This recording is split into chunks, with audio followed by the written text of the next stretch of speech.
আসসালামু আলাইকুম। MCQ skill YouTube চ্যানেলে আপনাকে স্বাগতম। বাংলাদেশের প্রথম রেল লাইন চালু হয় কবে? 1862 সালে। বাংলাদেশের প্রথম মহিলা ট্রেন চালক কে?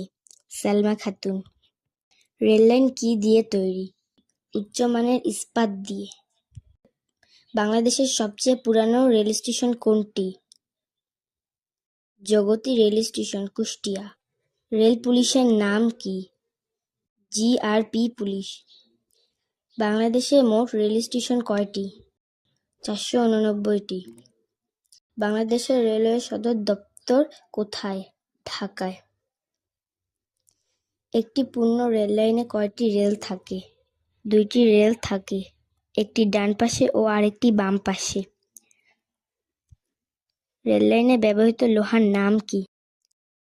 স্টিল বা উচ্চমানের কার্বনযুক্ত ইস্পাত।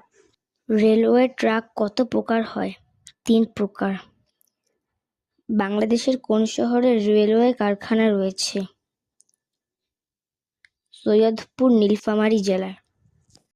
এরকম তথ্যমূলক ভিডিও পেতে এমসিকিউ স্কিল ইউটিউব চ্যানেলটি সাবস্ক্রাইব করে বেল আইকনটি বাজিয়ে দিন।